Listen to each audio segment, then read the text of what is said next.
Welcome to the Boss It Weekly podcast, a no-nonsense, no-hype, frank, and close-up analysis of what is currently working and what is not in the world of software. The Boss It podcast is packed with major takeaways for software business owners and managers. So, let's begin. Well, today we're going to be talking about something that is really vital. It is essential. It's critical, and it's about prospecting. And it's probably something that a lot of people in the software tech, they probably love it or loathe it. But whatever way you look at it, it has to be done, and it's something that needs to be done consistently. And I've spoken to many people over many, many years about this problem. And it can be a real problem. If it's not happening, it's a problem, and there are many different approaches. It's also changed a lot, and that adds another layer of complications to this, in the fact that what worked yesterday doesn't necessarily work so well today. And I've got as a guest today Gordon Ho from Rainmakerdots. Welcome, Gordon. Thank you for coming onto the podcast, and I know this is going to be an interesting one. We've spoken several times before, and I think you've got some great points to make on the subject. Yes, thank you for having me. I'd like to start off. Let's start with the name, first of all. Rainmakerdots. Where did that come from?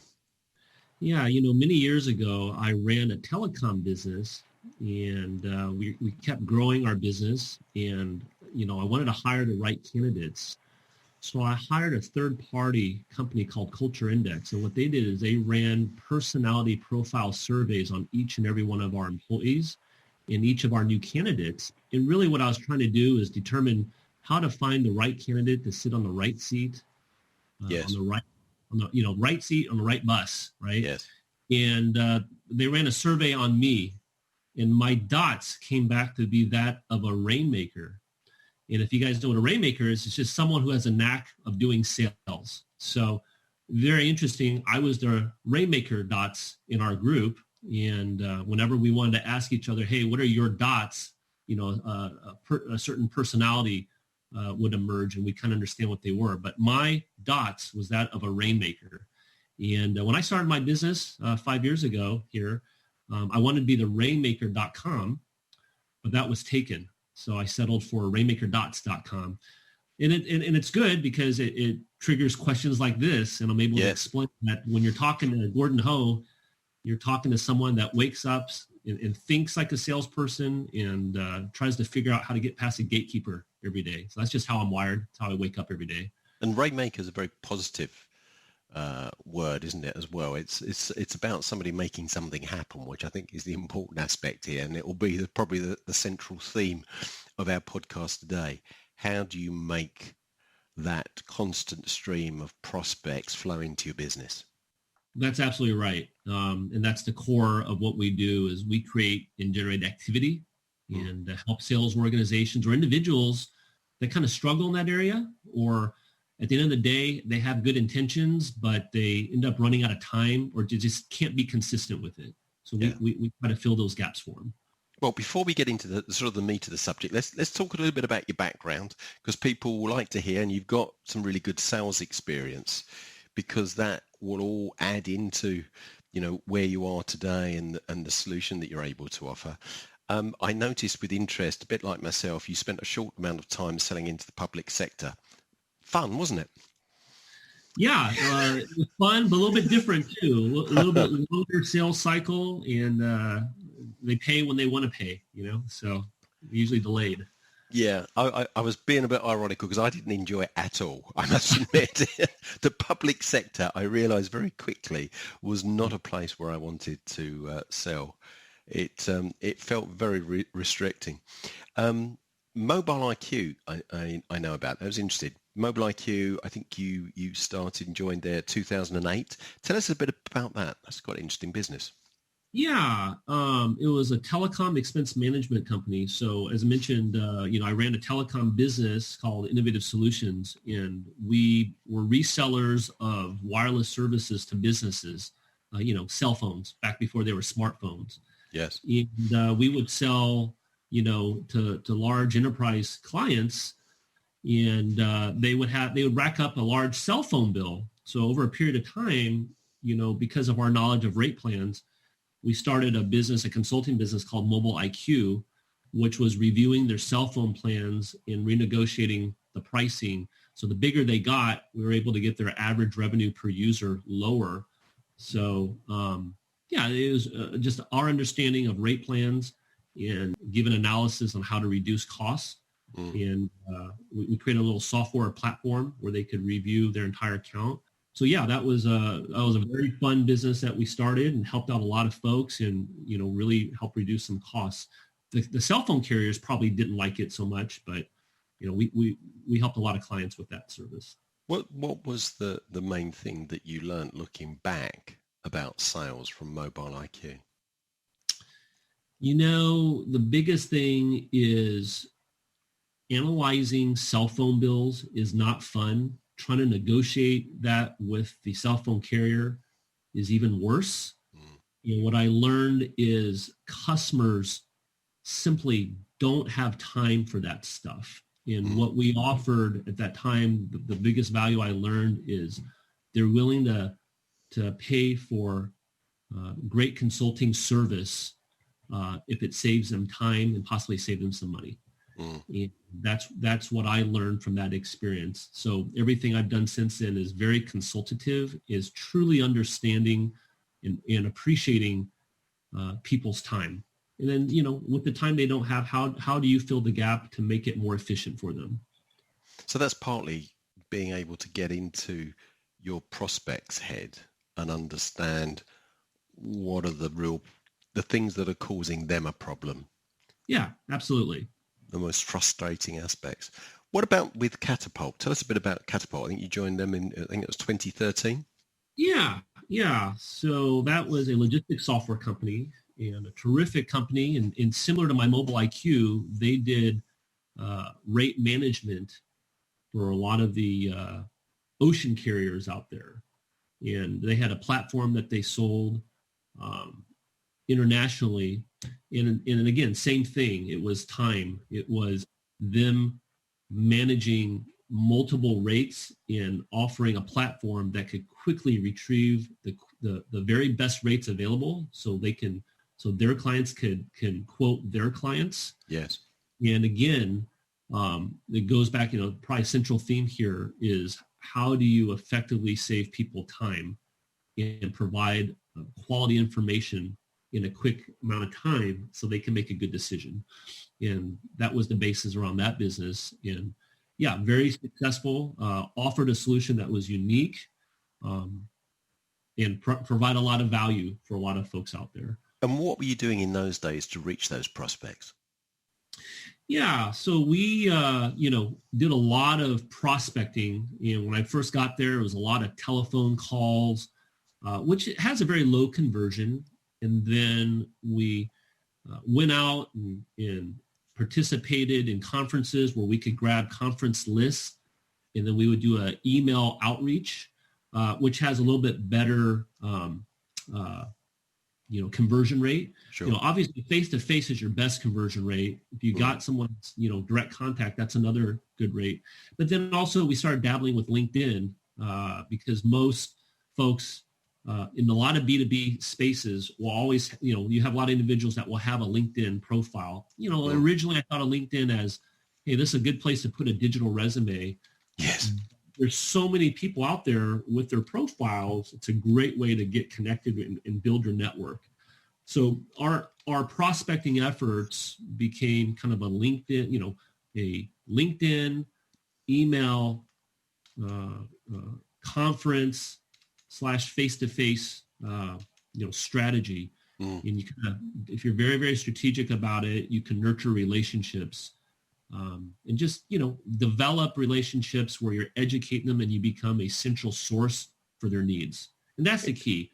A lot of times you don't want to come off as too salesy, but you want to come off as a resource or thought leader in your particular space. And that's what we try to achieve at that company.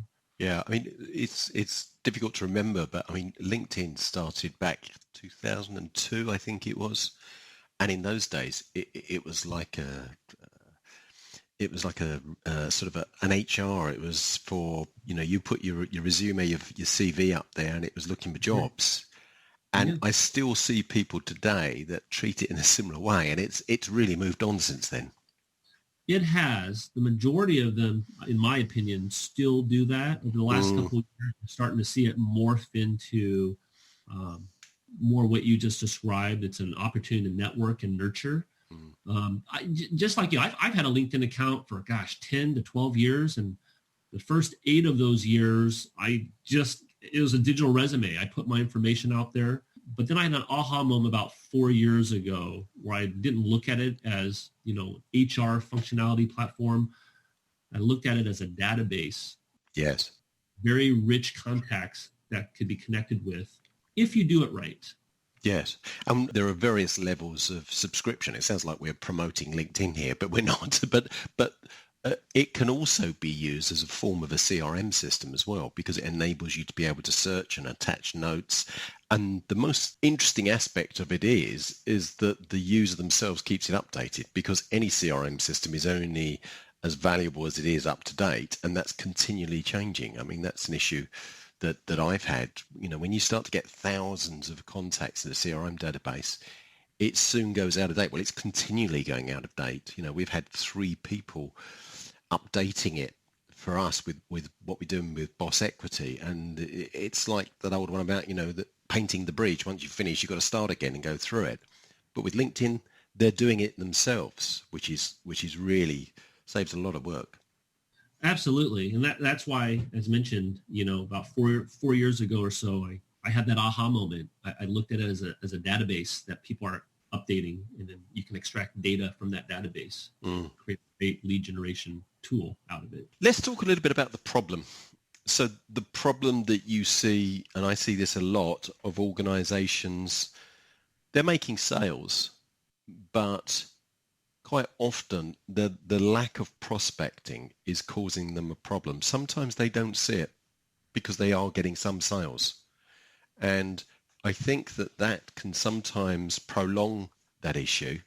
And a lot of software tech businesses continually struggle, and there may be a lot of reasons behind it, but one of them is that they're not getting that constant flow of leads. They're grabbing at those leads, because leads will come in through various channels. You will get recommendations, you will network, but it probably won't give you that richness that you need. And I've always said to clients, there's no such thing as having too many prospects, because you can just select the cream. You don't have to be dealing with all of them. But there are very few companies out there that really get into that situation. What are the problems that you see? The problems that I see when it comes right down to it is time and consistency. I mean, that's the bottom line. Yes. In my opinion, sales prospecting never sleeps. And I think there's a lot of great sales organizations that will put a lot of resources and infrastructures in place. But at the end of the day, if you don't commit to the time and stay consistent with it, then your pipeline will fall off. And a couple other things, you got a lot of sales reps out there that maybe are not wired as a rainmaker. They don't wake up thinking and breathing sales prospecting, but they have the label of sales rep. And when they wake up every day, and they may have a checklist of to-dos on their list, sales prospecting may not be one of their top 3 things that they're doing that day. They're taking care of other things, right? And that's fine, but if they run out of time in the day and they don't get to the prospecting, that's where they fall off. It may not be a key skill either. I mean, I can think of many organizations I've come across where they've got some excellent salespeople, and people that they're paying, a good basic salary to, and they're earning good commission on top of that. But where their skill is in presentations, meeting people face to face, finding those leads, spending time, identifying people en masse and regular consistency. It was a bit like when, there was probably more telephone marketing going on and telephone sales going on. The same person that would be fantastic face to face may not be as comfortable on the telephone. That's absolutely right. and it stinks. That process is not fun. No. You gotta be a little bit thick-skinned, Yes. and you gotta be patient, and you've gotta anticipate a whole bunch of no's or a lot of voicemails that you get. And just some people may not be wired that way. You're absolutely right. And then when they do get through, they could be a great salesperson as far as sales technique and presentation, just like you said. But prospecting is a different animal, and it's no fun. General statement, nobody likes to do it. I'm wired that way, but I don't particularly like to do it. I'm always trying to think of the smartest way to do it. But you're absolutely right on that. Prospecting can be terrifying for some folks, so they avoid it. Yeah. And they try different methods to try to get through. And like I said, you got to take the time to do it. A lot of people naturally try to avoid it. Maybe they don't even know they're avoiding it. They're getting everything else done but that. And the second part is you might be able to do it for, day or two, but you got to do it every single day. You got to put some time on your calendar every single day if you're a sales to do some prospecting in some way, somehow. Got to have activity every day. Yeah, I look at it a little bit like a factory with a conveyor belt, and if somebody further down isn't putting the products consistently onto the conveyor belt, it holds everything else up further downstream. What are the solutions that you sometimes see companies put in place to try and address this? Yeah, there's a bunch of them out there. A couple things, you'll hear management, ownership, sales management might say, hey, our sales reps are so busy right now. We need to hire some folks to help. So maybe they'll hire a telemarketer to come in and, buy a list and do a lot of smile and dial. And, after a few weeks, you realize the conversion rate just isn't there. So that becomes a failed experience. Sometimes you might bring in some sort of sales coordinator or an administrator to come in, and you're asking that person to support a sales team, and they're not really equipped to be on the front lines to, prospect, right? And you're still asking your sales rep to go out and do what they're supposed to do. So you have an admin person to try to save time. Well, that ends up being double time to try to teach that admin person, and sales rep still needs to go out and make calls. The other thing is you can hire maybe a third party, marketing firm to try to come in. Sometimes that works. Actually, a lot of times that works because marketing folks will play on different digital platforms out there. But sometimes there can be a disconnect. Marketing folks like to make things shiny and pretty, look at our shiny object. Whereas salespeople are trying to build relationships and try to solve problems. And there can be a disconnect in that strategy. If thought out well and executed well, it should start out from your target audience, who you're pursuing, and what are their pain points, and you start from there. And then, you figure out a strategy on how a salesperson can address those pain points, and then you market around that. I've seen companies and sales management imposing upon salespeople a structured timetable. And I've heard more than once the sort of opinion that I pay these guys a lot of money. I expect them to generate their own sales. And they impose this timetable, in the morning you're going to be prospecting, in the afternoon you're going to be meeting people, or Tuesdays and Thursdays you're going to be prospecting. And the problem with that is that the prospects don't necessarily want to fit to your timetable. And then things start to go astray. And there's this continual friction between the salespeople and the sales management, and then they're asking them to hit certain objectives of certain number of calls per day, and they want to see it. And the reporting starts to fulfill those goals one way or the other. and it can get into a little bit of a battle. Have you seen that?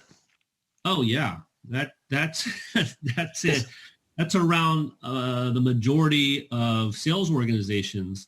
They put those metrics in to try to have some accountability, and what it leads to is you get a lot of false information that's input into the CRMs. The good salespeople, they don't have anything to worry about because they have an innate process that they just figured out. Maybe they're all rainmakers and they just figure it out and it just happens. Then you got the other folks that will put a lot of fluff in there and just prolong their stay there with false hope. Yes.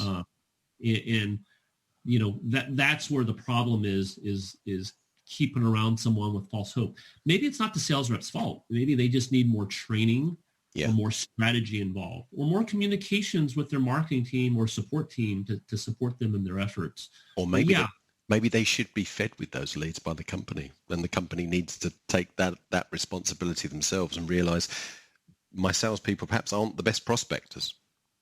They're not that type of animal. And that is a strategy right there. When you get right to the root of things, that would be a very good strategic play. You know, I look at it as a, you know, you have a very, you know, I'll use sports as an example. You may have a very talented athlete in a particular sport. You know, how do you put that athlete in the position to do what they do best?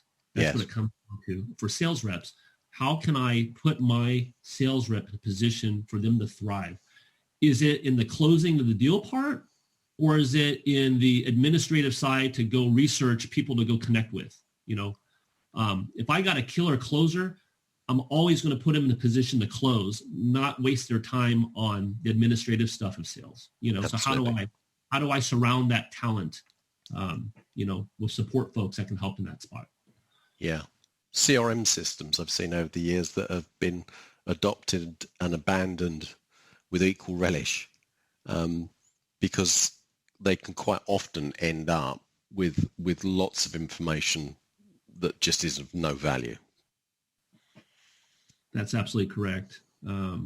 Again, the unintentional consequences of a lack of strategies, you end up with a lot of fluff inside a CRM because a sales rep's trying to meet a certain, you know, metric. Yeah. What you need is real data. You need a living, breathing pipeline of real activities that's loaded in there. And, you know, there's tons of CRMs out there, a lot of nice looking platforms. The best CRMs out there are the ones where the sales reps spend the least amount of time in. Meaning when they go in there should be only a couple buttons to push. And they're all about conversions and updating what the next step is in the opportunity. Yes. So many CRMs out there are so complex where sales reps spend quite a bit of time to put their fluff in there, and it takes them away from actually selling. So, having the right CRM as part of your sales process and flow is yet again another strategy that needs to be looked at very closely. Where I think also where the salespeople can see that the CRM system that they've got is a useful tool for them in earning more commission. It makes a difference. Then you're going to see less friction there. You're going to see them hopefully start using the tool properly. But there's a lot of CRM, as you said, that's very complex. There's a steep learning curve to get to understand it, and it takes up too much time. And you can end up with salespeople being very busy putting in fluff. That's right. That's absolutely right. How do you address, because there are lots of different types of organization, different types of sales, different values, you know, B2C or B2B. When you first go into an organization that has an issue and they've identified that, you know, they're just not getting those qualified leads, how do you assess it? What are you looking for? I'm looking for the truth. You know, I'll go into a new engagement, and I ask a lot of questions, and we figure out what do we want our outcome to actually be, okay? And then we just back into it. And if they've got a CRM program, we go take a look at their CRM. That may have a lot of fluff, but at the end of the day, if you're not generating sales from it, that's the outcome. So then they ask, well, how do we, you know, fix the outcome here? Well, sales is a numbers game, and you have to have enough qualified opportunities that's in the CRM to get to a sale. So you got to redefine what a quality, opportunity is to even get in the sales pipeline. So that's the first evaluation to see what's real and what's not real. Then as you continue back into it, you got to define what a quality opportunity is. And then you figure out what are all the methods to help us get to that point. And a lot of times it's a broken process. So we kind of just start from the basics. And when I say the basics, it's, well, who's the ideal prospect? Okay, let's figure out what the who is. And then I always try to coach my, clients on the journey of a buyer. What's the persona of that buyer?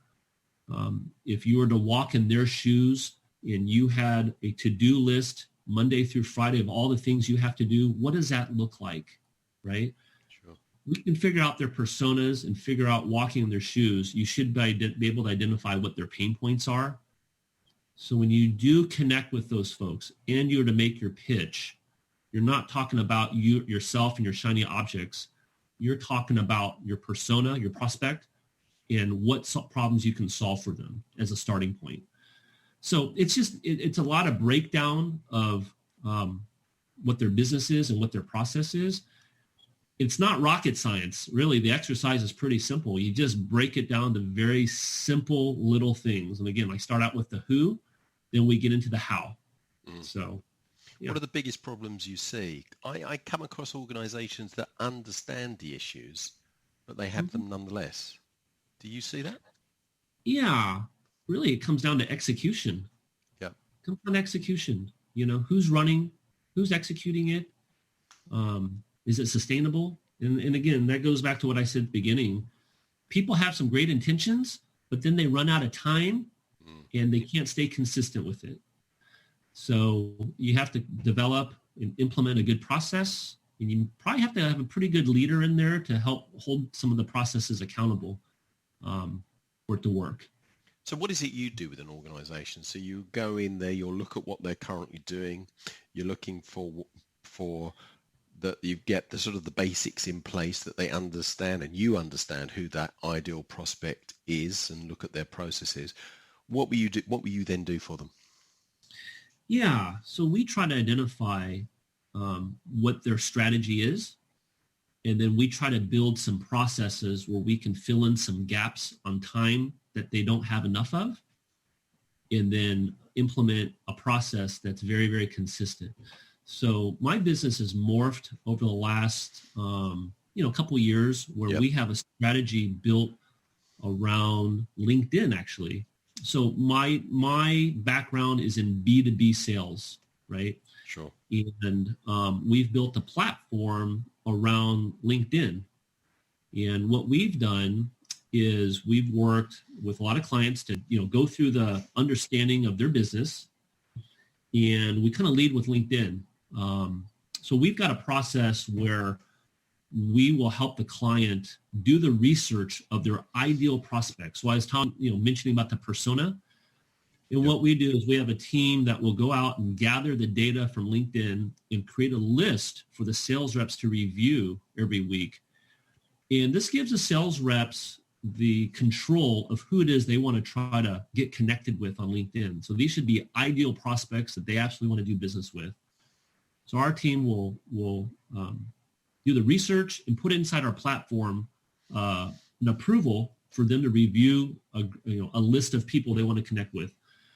When the sales rep reviews it and approves it, our team will then go out on the behalf of the sales rep and do an outreach through LinkedIn using that sales rep's LinkedIn account. Yep. And we'll go connect with those folks and send a couple, 2 or 3 follow-up messages with proper messaging that we develop with the reps that tries to solve a problem, okay? What we have found in sales is most sales reps on their own will make one touch and then they don't continue on. In fact, only 25% will go on and make a second touch. We know that in sales anymore, it takes every bit of 5 to 12 touches before a prospect may respond back. And it's not that the prospect is intentionally blowing you off. They're just busy. Yeah. You have to stay consistent with your touches. In our process through LinkedIn, we'll make a couple, 2 or 3 touches on behalf of the sales rep. And then if any of those prospects respond back and engage, it's up to the sales rep to take over that conversation on their LinkedIn and convert that into an opportunity. So in essence, in the background, we've got a platform that we've built that's creating sales activities. All those things that we talked about, where sales reps may not have time or consistency. Yes. We developed a program where we built a platform to create all the sales activities. The folks that we work with, the organizations we work with, sales reps absolutely love our process because we've taken a pain point that they have, which is prospecting, and we're doing that for them on the back end. And we're doing that in a very strategic way, utilizing their LinkedIn account. As mentioned, we feel LinkedIn is the best B2B platform out there. Now, remember, we're not spamming. We're being very strategic in our approach for them. What we're trying to do is position them to be a thought leader, a relationship nurturer, and not come off as too salesy. You can't do that, particularly in high-end sales. We do a lot of B2B with a little bit longer sales cycle where the relationship is paramount to the success, right? Yes. So it's really thought out. We do an onboarding where we have a strategy discussion with the team and the sales rep, and we customize the strategy around the sales reps, talent. What are they good at? You've been doing this for some time. Do you get a feel for the conversion ratios that you would sort of, there's going to be perhaps a range, and if it's outside of that range, it sort of alerts you. So if you're passing across maybe 20 qualified leads and that's, there's one sale or there's no sales from that, do you start to get a feel? Because I suppose it's going to be different. The conversion ratios are going to be different according to what it is you're selling, its value, the sales cycle. But I guess over a period of time, the thing that you've got on your side is experience of doing this many times. What can you say about that? Is there a guide, or is it more of a gut feel that you have? Well, it's all the above. This is what I tell a lot of our sales folks. Your conversion rate percentage really shouldn't change. And what I mean by that is if you've got an experienced sales rep out there, okay, they should kind of already know what their existing conversion rates are because they've been in sales for a while, okay? What we do is we build a process that provides consistent activity in prospecting. And if you want to look at ratios, you said out of 20 of these qualified prospects, what is the ratio of the sales rep to convert into an opportunity and then to close? Well, really the question is how quickly can that sales rep do an outreach to 20 qualified prospect versus my process of doing the same thing? Difference is I'm going to do that every single day consistently for them. So it becomes a numbers game, okay? And the conversions really haven't changed. The difference is the sales rep themselves, can they go reach out to 20 people a day? Or do they partner with us where we go find those 20 people for them and then put them in a position to convert? Yes. So, I hope that made sense. The conversion rate doesn't change. Now, if you got a sales rep that's just terrible at closing and has a history of not being a good closer or just doesn't say the right things, that's sales training. Yes. That's different than what my services offer. I like to say we can lead the horse to the water, yes, but the horse still has to drink the water. Sure. And the end result at the end of the day is increased sales. Yes. Yeah. Yes. It's an increased activities and increased, opportunities that the sales rep still has to go do their part on. What can you tell us about some of the successes you've had with companies and the difference that it's made to those organizations? Yeah. Well, across the board, organization, activity, and then really it's a culture change of confidence because when you have activity and you got sales reps, revived on doing sales related activities, your culture can change. I like to say sales solves all problems. In order to have sales, you have to have a chance. In order to have a chance, you have to have activities. And what we partner up with our, clients is we're providing a lot of activity for their sales reps to go do their thing. So I would say just a culture shift in having activities out there, and good things can happen. Now, that doesn't, necessarily say that there's areas that still need to be improved. Yeah, there's plenty of areas that need to be improved still in the salesmanship, but I think we bring that to light with our process for a lot of organizations. How long have you been doing this now in its sort of its current form? Because I guess things would have changed over time. Yeah, 5 years ago, I started Rainmakerdots, and my role was to be an outsourced VP of sales and marketing. And that can morph into many different things in the realm of sales and marketing. But on my own, I needed to find a way to find new prospects to work with. And I was doing all my traditional methods I was telling you about. But then I really put a focus on LinkedIn. It got very strategic on the messaging side of things, and found that my conversion rates were actually pretty good to do my outsourced VP of sales and marketing.